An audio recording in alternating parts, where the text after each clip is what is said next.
Senhor Presidente, Senhores Deputados, Dr. Eduardo Stock da Cunha, antes de mais cumprimentá-lo, gostaria de voltar aqui à parte inicial sobre a sua entrada no novo banco. Portanto, o seu principal objetivo, quando entrou no novo banco, qual é que era? Reestruturar o banco ou vender o banco? Criar valor para a nossa instituição até ao momento da venda. E esse criar valor para a instituição era possível com as condicionantes que existiam, nomeadamente na impossibilidade de adotar uma política comercial agressiva, limitações acrescidas quando comparado, por exemplo, com outros bancos? Era difícil, mas conseguimos. A verdade é que, sem infringir, por exemplo, essa regra que é muito penalizadora de pagar mais do que os nossos concorrentes, como eu lhe disse, entre o dia 20 de setembro ou 17 de setembro e alguns em fevereiro, recuperámos 4 mil milhões de euros em depósitos. Portanto, a resposta é, na banca vive-se de preço, mas vive-se de muita outra coisa, como aliás na banca e em qualquer outra atividade. Credibilidade. Credibilidade, motivação dos colaboradores, como lhe digo, eram, como dizemos em inglês, second to none, eram do melhor que existia. E não me refiro apenas a Portugal. Muito bem. Indo aqui também a um tema que já foi abordado, que tem a ver com o BESA, a pergunta que eu lhe faria, portanto isto já foi aqui um bocadinho escalpelizado, era relativamente à garantia, o que é que sabe sobre a garantia do Estado angolano para o antigo BES e que depois foi revogada ou devolvida? Que conhecimento é que tem sobre esta matéria? Não era um assunto da minha competência, ficou no BES. E disse uma vez uma frase que acho que é importante, porque para mim, como para todos os que aqui estão, o dia tem 24 horas e o importante é que saibamos focar-nos naquilo que importa. E eu disse, nomeadamente, que quando cheguei ao novo banco, e perguntaram-me várias perguntas sobre o passado e isso tudo, eu respondi, quando cheguei, estava muito preocupado com o presente e com o futuro e não estava nada preocupado com o passado. A garantia não existia e não me competia a mim discutir se ela devia existir ou não. Portanto, para todos os efeitos não existia, isto é um crédito que estava totalmente provisionado, tinha muitas poucas hipóteses de recuperação, era esse o entendimento no perímetro inicial, e ao qual no final conseguimos ir buscar, desculpe uma linguagem, um pouco mais de 800 milhões de euros. Mas essa garantia, portanto o papel propriamente dito, foi devolvido pela administração do BESA / Banco Económico ao Estado angolano. Há uma carta do Ministro das Finanças angolano a pedir o documento de volta, salvo erro do Ministro das Finanças. Eu não era... O novo banco não tinha qualquer participação no BESA. Sim, tudo bem, mas... Portanto, eu não posso ir pedir, é o mesmo do que o banco onde eu hoje em dia trabalho ir pedir. Não tem nada a ver, quer dizer, a garantia é uma garantia do Estado angolano para o BESA. O novo banco é credor do BESA, não é acionista do BESA. Portanto, não tem qualquer direito a saber o que quer que seja sobre essa garantia. Não sei se seria exatamente assim, mas tudo bem. Isso posso garantir que é. Sim. Se não é acionista... Sim. Eu vou-lhe dar um exemplo. Os interesses O senhor tem depósito num banco, é credor do banco. Sim. Vai lá pedir a garantia. Faça um depósito no BESA, no atual Banco Económico, e peça a garantia. Não lhe dão? Não é acionista? Muito bem. Grandes devedores e balanço inicial. Portanto, há dois relatórios, um da PwC e outro da Ernst & Young, feito em 2015, e gostava de clarificar isto, porque esta questão já foi levantada aqui na Comissão, e para deixar isto claro. Portanto, estes dois relatórios analisam grandes devedores e aquilo que podemos evidenciar em cada relatório é que os montantes que são apresentados para cada um dos devedores é distinto. Por exemplo, Muniz da Maia mais MSF, 676 milhões no relatório da PwC, no da Ernst & Young, 614. Ongoing, 538 na PwC, 596 na Ernst & Young. Martifer mais IM, 496 PwC, Ernst & Young, 557. Eu gostava apenas de confirmar se estes relatórios partiram do mesmo ponto de análise e se o universo das empresas de cada grupo era o mesmo ou não nos diferentes relatórios. Bem, o universo é seguramente o mesmo e o ponto de partida é seguramente o mesmo. O que acontece, e agora estou a tentar concluir, portanto não posso garantir, o que acontece é que quando fazemos cálculos de exposição, temos de ter em conta duas realidades, e nesse aspecto eu sou muito estrito, que é para não haver dúvidas. Eventualmente esse nível de rigor poderia não existir da mesma forma no banco. O que há que medir é a exposição de risco, não a exposição creditícia. Dou-lhe um exemplo claro. A ongoing tinha às tantas um chamado equity swap com o banco, onde estava uma exposição muito grande em termos de potenciais perdas. Essa exposição não é uma exposição creditícia, é uma exposição de derivados e, portanto, há que somar. Portanto, quando se calcula a exposição de risco, tem que se calcular sobre todos os produtos de risco e não apenas e só para crédito ou para títulos ou para garantias ou outros. Segundo aspecto, tem que se ver quem é o último beneficiário, o ultimate beneficiary only, ou seja, posso lhe dar também outro exemplo, quando eu empresto dinheiro à empresa X, 100 milhões, e empresto dinheiro a um fundo de investimento, 50 milhões, cujo único acionista, e que tem um terreno, cujo único acionista é a primeira empresa, então, de facto, a minha exposição de risco não são 100 milhões a uma entidade e 50 milhões a outra, são, em termos legais, tenho uma exposição de risco de 100 milhões em relação à empresa A e uma exposição de 50 milhões em relação ao fundo B, mas na prática eu tenho uma exposição de 150 milhões ao grupo A, porque é o último beneficiário que eu tenho que verificar. Quando faço esta triagem e faço esta análise abrangente, estou seguramente a conseguir, desde que consiga identificar todos os produtos e desde que consiga identificar quem é o último beneficiário, estou de facto a considerar a hipótese mais conservadora, que é aquela que devo considerar, em termos de qual é a minha exposição. Como lhe disse, houve algumas situações que demorei alguns meses a descobrir isso. Aproveito para lhe fazer também a pergunta, e já referiu aqui relativamente à Sogema, que existiu pelo menos num período inicial um aumento da exposição, talvez diminuto, mas existiu um aumento da exposição. Se no grupo dos grandes devedores, durante o seu período, recorda-se de o banco ter aumentado a exposição a estes grupos económicos? E se sim, em quais destes grupos é que esse aumento da exposição foi mais significativo? Desculpe.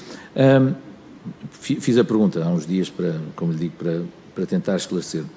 O que me disseram foi, Sogema sim, mas uma vez mais é importante perceber que se referia a um Project Finance que estava assinado, ou seja, havia um contrato. A situação normal era dispor ou era disponibilizar esses fundos. Teria que arranjar razões fortes para deixar de disponibilizar esses fundos. Razões fortes essas que residem numa chamada quebra de covenants. Eventualmente, quando houve uma quebra de covenants grande, porque o business plan se verificou que estava errado, eu posso justificar não adiantar mais dinheiro. Até lá, não é com base em 2 ou 3 covenants que eu posso justificar esse não avançar daquilo que está contratualizado. E eu penso que o principal ativo de um banco, além dos seus clientes, é, como dizia bem há pouco, a credibilidade e a noção de confiança e trust. No dia em que eu deixar de cumprir contratos que tenho para clientes, seja do lado ativo, seja do lado passivo, é melhor pensar em deixar de existir. Portanto, Sogema é o que tenho aqui, e disseram-me também que numa das divisões da ongoing houve, contra a entrega de um mandato de venda, um aumento da exposição, penso eu, de 3 milhões de euros. Ora, honestamente, 3 milhões de euros numa situação total de 600 ou quase 600, estou aqui seguramente a errar para algumas dezenas, mas era mais de 500, não é algo muito significativo e, como lhe digo, tínhamos que tentar colocar o dinheiro, pouco que o banco tinha, onde achámos que era correto e, portanto, achámos que não devíamos fazer mais do que 3 milhões, contra um business plan que mais tarde se veio a verificar não existir e, como lhe digo, para a divisão de mídia da ongoing, não para a parte para comprar uma vez mais ações, que penso que não é para isso que os bancos existem, e, portanto, são os 2 únicos que eu tenho aqui identificados. Se me disser, mas houve mais algum com 500 mil a 1 milhão, talvez, mas não consta aqui dos grandes devedores. Até tínhamos que definir o que era um grande devedor. Peço desculpa. E há também, disseram-me, para a Promovalor, exatamente em sistema de Project Finance, para Moçambique e para o hotel no Recife, para acabar determinados projetos, onde resultou mais tarde um reforço de garantias, um aval pessoal do principal acionista e depois, como sabemos, tudo isto passou para o tal fundo, já não estava lá, nós estávamos a estudar na altura e não tínhamos concluído que era uma boa solução, mas tanto quanto eu sei, até acabou por ser uma coisa que é pouco usual, que é o próprio aval pessoal passou para o fundo, mas o mérito que eventualmente existirá nessa operação que seguramente existirá, não é meu, é do meu sucessor. Muito bem. Já agora, nesta questão do Sogema, uma vez que nós tivemos um dos representantes do grupo aqui há muito pouco tempo, que problemas é que detectaram no plano de negócios? Se recorda, claro. Lembro-me que não era a parte de biomassa, que era a parte de pinheiros, e lembro-me que quando era suposto, repare, quando falamos de pinheiros estamos a falar de investimentos que depois começam a rendibilizar ao fim de 15 anos, porque penso não é tanto como ao sobreiro, mas demoram uns belos anos a crescer. O que aconteceu foi que começámos a verificar que o dinheiro que estava a ser disponibilizado não estava a ser aplicado de acordo com aquilo que estava previsto no business plan, portanto, a partir daí começamos a pedir alguma informação adicional e é nessa altura que eventualmente deixamos de adiantar aquilo que era suposto, e aqui não me lembro exatamente o que aconteceu em relação ao que estava contratualizado, quando descobrimos alguns covenants que deixam de ser cumpridos e já com alguma força ou com algum significado, e portanto é nessa altura que se começam a detectar os problemas maiores. É importante dizer que em relação à Sogema estamos a falar de várias situações diferentes. Estamos a falar dessa componente do Brasil e depois estamos a falar na componente da holding aqui em Portugal, que como penso foi esclarecido no outro dia, o objetivo o crédito tinha sido para comprar ações do banco concorrente na sequência da tal guerra de acionistas que às tantas foi moda em Portugal e, como eu referi, no banco onde eu trabalhava na altura, nunca fomos guiados por essa moda, e ainda bem. Com uma particularidade, se me permite, é que a família estava muito bem antes da compra dessas ações, tinha um património líquido de 500 milhões de euros, mas quem ficou sem o dinheiro foi o novo banco e depois o Fundo de Resolução e por aí fora. Mas isso enfim, coisas da sexta-feira passada. Gostava também de lhe perguntar, relativamente ao balanço inicial, se me poderia, ou pelo menos confirmar aqui alguns dados que nós temos vindo a apurar aqui na Comissão. Portanto, na data da resolução, 4 de agosto de 2014, portanto, e nas semanas seguintes, ainda havia muita informação que não era conhecida, os rácios de capitais próprios situavam-se nos 8%. Confirma-me isto no momento inicial? Eu penso que era 8, qualquer coisa assim, mas andava um pouco à pele, como... pouco à pele, como dizemos. À pele? À pele, quer dizer, pouco acima do que era... E penso que é reconhecido hoje que o novo banco começou numa situação, como eu dizia, difícil.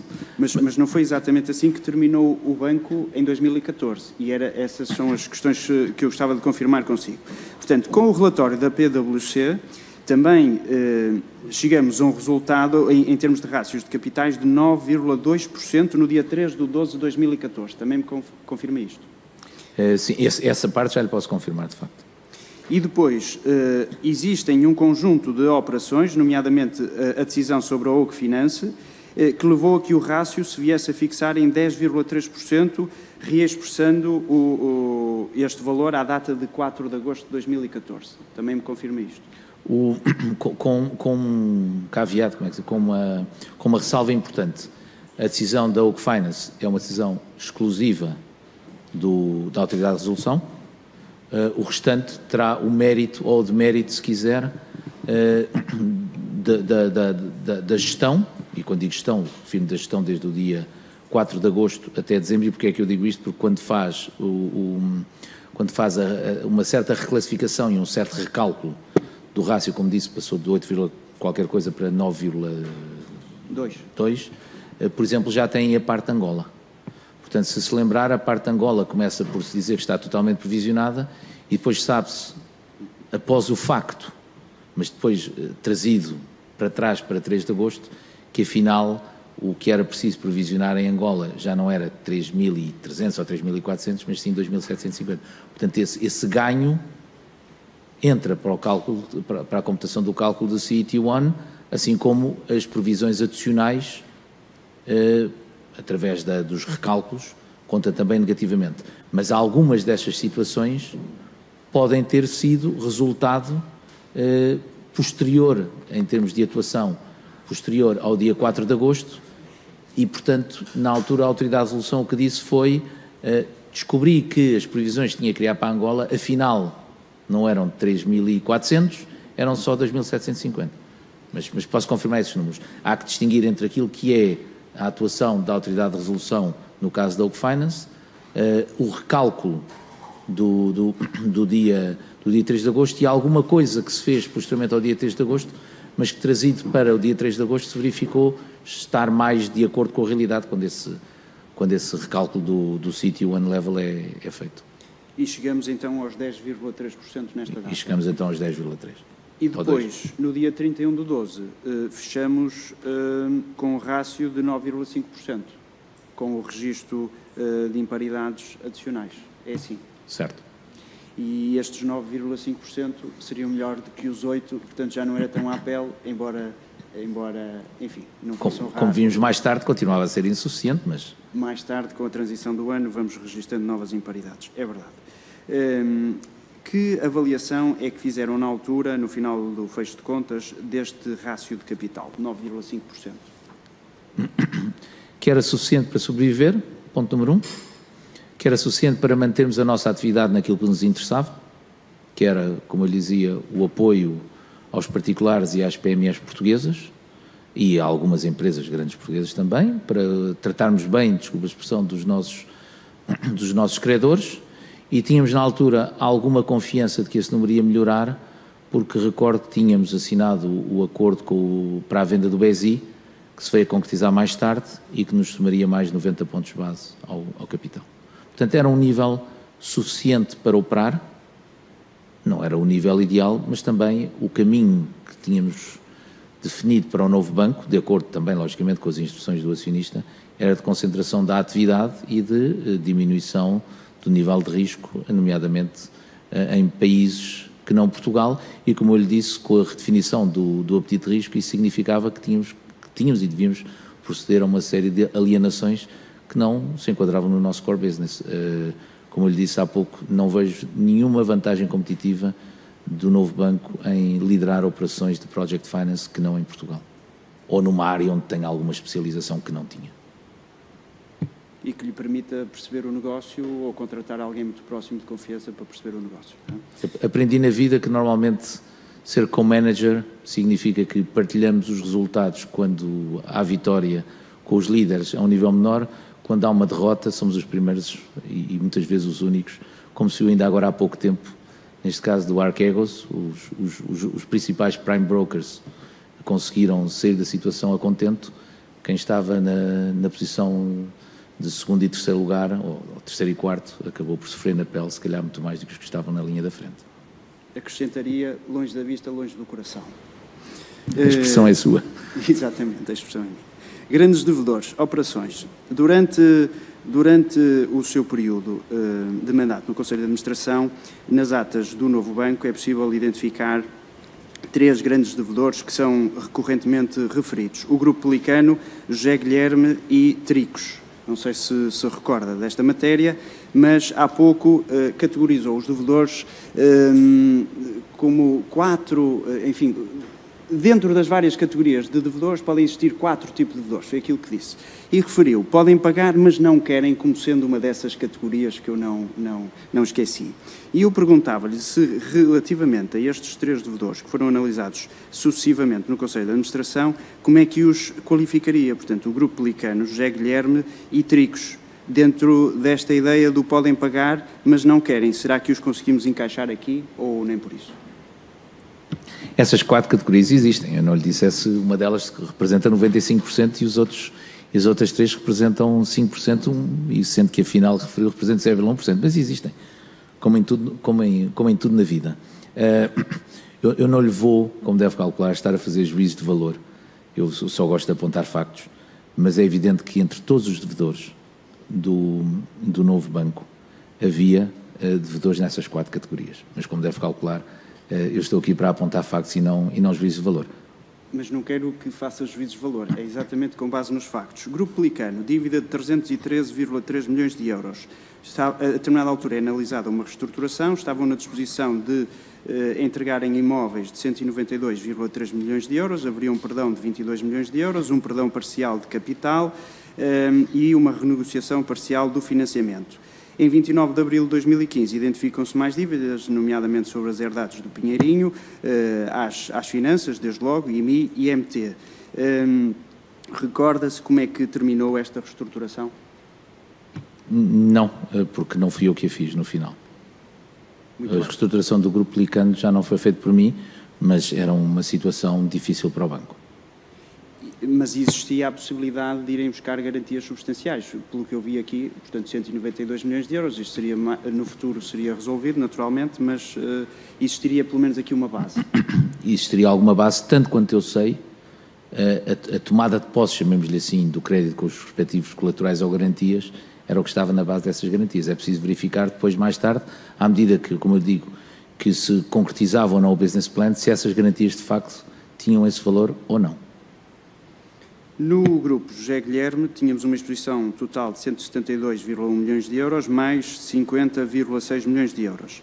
Falava-se numa reestruturação proposta pelo próprio devedor, amortizar dívida em 13 anos, amortizar parte da dívida onde José Guilherme avalizava Jorge Silvério, no montante de 10 milhões de euros, que era um construtor civil da Amadora, que em 2017 julgo que foi investigado pelo Ministério Público, e pagamento de juros vencidos, manter o cumprimento de outras dívidas que estavam em curso, libertar avais pessoais, etc, etc. Recorda-se como é que terminou esta reestruturação?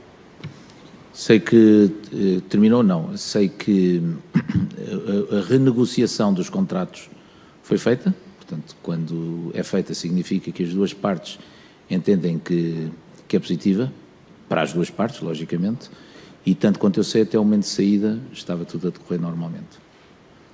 E neste caso, nunca foi equacionado pelo novo banco, por exemplo, procurar bens em Angola ou noutras jurisdições que pudessem garantir ainda mais, uma vez que isto era uma proposta do próprio devedor, não sei se o novo banco eventualmente tentou... Tudo é equacionado e no final é decidido aquilo que, na nossa opinião, defende melhor os interesses do banco. Muito bem.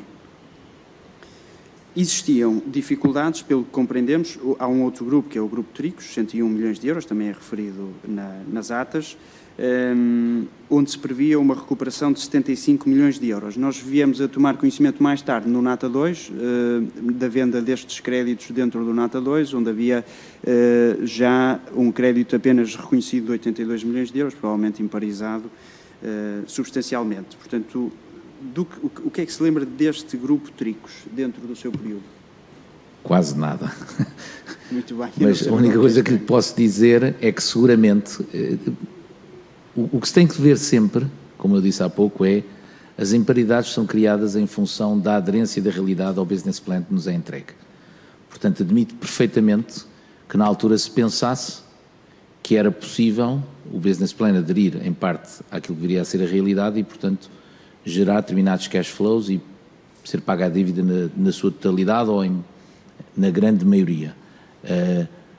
Só passado um tempo, em muitos destes projetos, e é bom lembrar que a maior parte destes créditos não são créditos para aquilo que chamamos de working capital, não são créditos de atividade normal de 3 e 6 meses, são créditos dados, alguns como eu referi, para a aquisição de ações, e isso é uma categoria à parte, mas a maior parte deles são créditos dados em regime plurianual ou de project finance, como eu digo, empresto agora 100 para iniciar um determinado projeto de urbanização, onde o banco estava demasiado exposto.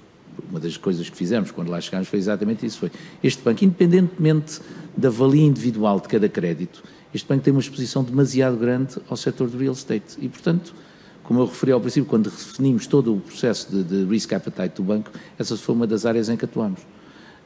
Portanto, não me lembro sinceramente em relação ao grupo Tricos, se calhar com o telefonema lembro, mas não vinha preparado para isso.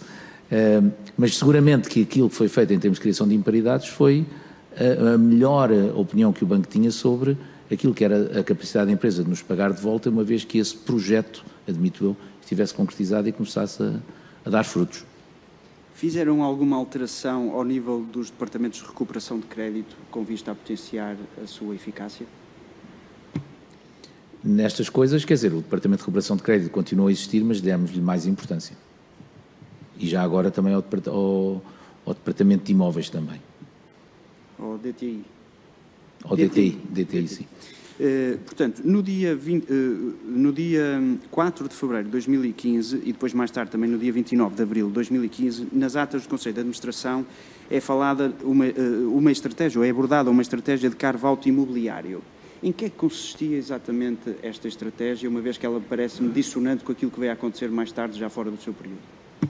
Era uma das hipóteses que se criava na altura de carve-out imobiliário, no fundo é criar, mais tarde criou-se o tal side bank, é dizer, o banco não tem interesse nenhum em ter uma quantidade de imóveis e era a possibilidade que existia de, criando essa área autónoma, descobrir-se se era possível, a partir dessa autonomização, criar uma otimização dos cash flows que pudessem ser gerados por esses ativos imobiliários e potencialmente a sua venda. Mas equacionavam a criação de uma entidade terceira, eventualmente detida pelo Estado ou pelo Fundo de Resolução, para onde seriam transferidos estes ativos imobiliários. Era uma das hipóteses que gostaríamos de considerar. Eu acho que considerar hipóteses é uma situação ótima. Portanto, sempre que me dizem, mas teve em cima da mesa um acordo com o devedor A, eu fico muito preocupado quando a primeira proposta que nos é apresentada é imediatamente aceita, porque logicamente estamos sempre num processo negocial. E, portanto, tudo o que seja projetos para criação de carve-outs ou projetos para renegociação ou situações que no final possam levar a uma saída, a uma entrada, a um resultado positivo para as partes, é algo que me agrada e não vejo isso como negativo, pelo contrário.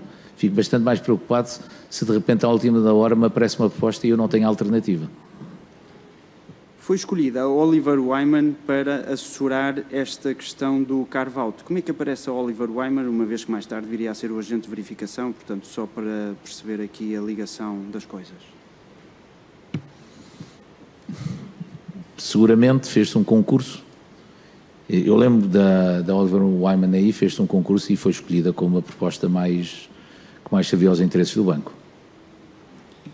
O Banco Internacional. Nesse concurso, logicamente, há uma série de critérios em que o preço tem uma componente importante, mas eventualmente não é única, não é? O Banco Internacional de Cabo Verde, portanto, está em cima da mesa a determinada altura a venda à Norwic de José Veiga deste banco. Isto vem a ser recusado pelo Banco de Portugal. Recorda-se quais foram os motivos? Lembro perfeitamente, ainda bem que me põe essa, porque na altura não sei se ficou bem explicado e, portanto, gostava de ser particularmente incisivo nessa questão.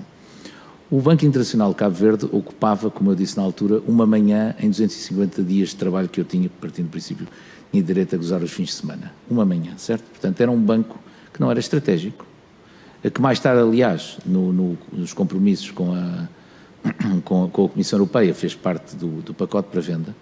E, portanto, a única questão que eu tinha, era tentar maximizar para o novo banco, tal como aconteceu, por exemplo, em relação à APT, maximizar o valor para o novo banco da alienação desse ativo ou manutenção. Foi decidido vendê-lo. E, portanto, a única questão que me preocupava era essa. É bom lembrar dois aspectos importantes, porque eu acho que é aqui que aparece o aspecto emocional, se quiser. Era um banco numa jurisdição que não Portugal, e é bom que saibamos que Cabo Verde é um país independente de Portugal. Não vamos ter ticos de colonialismo. Certo? Portanto, era o mesmo do que dizer que era um banco no Sri Lanka, e o comprador, ou a sociedade compradora, tinha ligações a um não residente em Portugal. Portanto, para todos os efeitos, e temos de ser muito frios nesta análise, era o mesmo do que eu queria vender um banco no Sri Lanka a um cidadão paquistanês. Era a única coisa que estava em jogo. Eu não tenho que pronunciar se o indivíduo em causa é agente de futebol ou não é, certo? E não tinha mais nenhumas indicações e, portanto, as únicas questões que me tinha que preocupar eram essas e, eventualmente, algumas questões de potencial idoneidade do comprador, nomeadamente a nível de branqueamento de capitais. Mas é bom lembrar, como eu digo, que estávamos a vender um banco no estrangeiro a um cidadão não residente. Por uma questão, e, portanto, a venda é feita de 3 degraus, se quiser. A otimização do valor financeiro e também algum pudor da nossa parte, chamamos-lhe assim, para que o indivíduo em causa ou a entidade compradora em causa não acabasse com o banco, e havia essa promessa, é importante, e que o ia desenvolver. 2, solicitar, nem precisar solicitar, fazer parte das regras, ao Banco Central de Cabo Verde que avaliasse a idoneidade do comprador, porque, repito, era um comprador não residente a comprar num país soberano estrangeiro, e por uma questão de cortesia, porque sabia de facto que podia gerar-se alguma polémica, eu não precisava sequer de pedir ao Banco de Portugal, é bom que se saiba, fazia parte das minhas competências, mas por uma questão de risco reputacional, apenas e só de risco reputacional, solicitei ao Banco de Portugal que se pronunciasse, porque poderia haver algum risco reputacional. E, portanto, o novo banco não vendeu o Banco Internacional de Cabo Verde. O novo banco tinha uma proposta de venda que, se por acaso o Banco Central de Cabo Verde não obstasse essa venda e o Banco de Portugal não encontrasse razões de risco reputacional que obstassem essa venda teria avançado, porque era a que melhor servia os interesses do banco. E, aliás, verificou-se mais tarde que quando o banco foi vendido em condições menos favoráveis. O Banco de Portugal entendeu que esse risco reputacional existia. O Banco Central de Cabo Verde, tanto quanto eu sei depois, também disse que a entidade em causa oferecia algumas dúvidas sobre a idoneidade. E, portanto, aquelas notícias que dizem que o novo banco tinha vendido o Banco Internacional de Cabo Verde, desculpa a expressão, eram falsas. O novo banco tinha feito a sua parte, pedimos ao Banco Internacional de Cabo Verde que fizesse a sua parte, que a faria sempre, pedimos ao Banco de Portugal se poderia opinar, não era obrigado a isso. O Banco de Portugal disse, esse risco reputacional existe, o Banco Central de Cabo Verde disse, não tem idoneidade, e, portanto, não foi feita a venda. Fez-se um barulho todo também, porque normalmente sempre que em Portugal se fala de futebol, nós sabemos o que é que acontece. Mas foi sobretudo por isso. Porque posso lhe garantir que se tivesse sido um banco vendido no Sri Lanka a um cidadão paquistanês com os mesmos resultados, não tinha aparecido em nenhuma notícia de jornal. A proposta da Norwick era de 13,77 milhões de euros. Lembra-se por quanto é que foi vendido depois o banco? Não, porque não foi vendido durante o meu mandato, mas sei que foi por um valor inferior. É bom lembrar que foi a única proposta. Portanto, a hipótese que tínhamos era dizer, nem sequer aceito. Decidimos, e na minha opinião, decidimos muito bem dizer, digam-nos se podemos vender, a alternativa é não vender. E como viu, o resultado foi o que foi. Nenhum problema. Novo Banco Ásia, também a sua venda, 175 milhões, 4 vezes o valor do registro deste banco no balanço do novo banco. Não era estratégico manter este branch do novo banco na Ásia? Teria sido ótimo se tivesse sido eu a fazer esse negócio. O negócio estava avançado, mas eu gosto de dar o seu dono. Quem fez esse negócio, que é um negócio excelente para o banco, foi o meu sucessor. Foi no mandato do meu sucessor e, portanto, eu não devo ter os louros desse excelente negócio para o banco. Mas já agora respondendo-lhe, porque fui eu que iniciei o processo de venda e, de facto, estava avançado, mas, como lhe digo, isto até... O jogo acaba aos 90 minutos ou mais e, portanto, o mérito não pertence. Não, o novo banco não precisava de uma instituição em Macau. O novo banco precisa ter uma boa relação de bancos correspondentes em Macau ou no Extremo Oriente e com isso vai conseguir com certeza dar provimento àquilo que lhe é solicitado e que pode oferecer aos seus clientes exportadores e importadores. Duas últimas perguntas. Regime dos DTAs. Os DTAs foram determinantes para que o novo banco, até determinado ponto, cumprisse os rácios de capital? Foram. E em que momento é que deixaram de ser relevantes?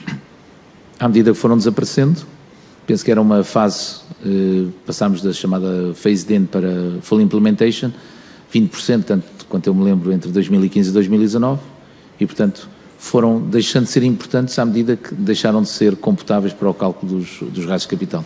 E como lhe digo, que acho que é um aspecto importante, logicamente há aqui um quebrar de situação em 2017, portanto, quanto eu entendo, mas uma vez mais, já não é comigo, eles deixam de ser, embora possam continuar a ser utilizados com a venda do banco, penso que deixam de ser necessários, mas não tenho a certeza.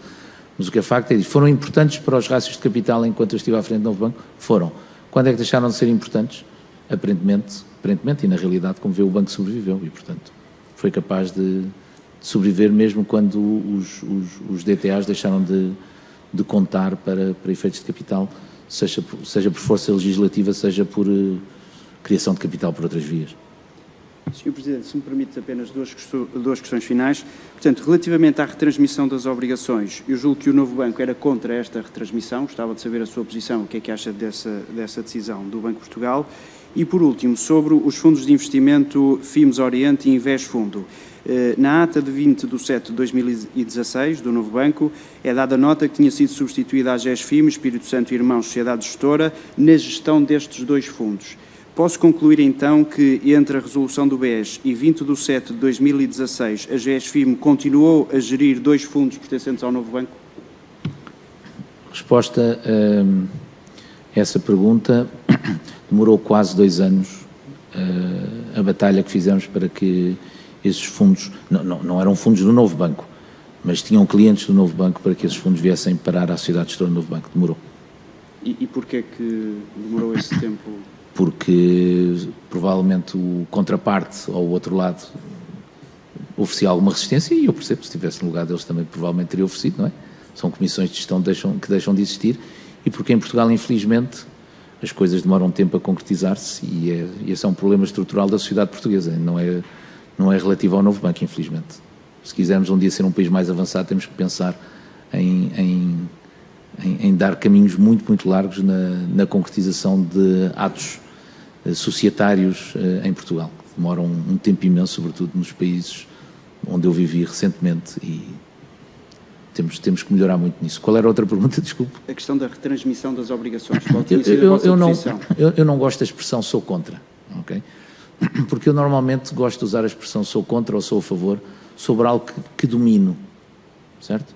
Eu perguntei ao Banco de Portugal, se havia outras possibilidades; 2, sugeri algumas alternativas, dizendo que não sabia se elas eram execuíveis, certo? E 3, disse basicamente haveria alguns riscos se o reforço de capital fosse feito via retransmissão das obrigações. E, finalmente, quando o assunto se concretizou, disse por simplesmente: respeito a vossa decisão e cá continuaremos até ao dia em que eu já disse que ia sair.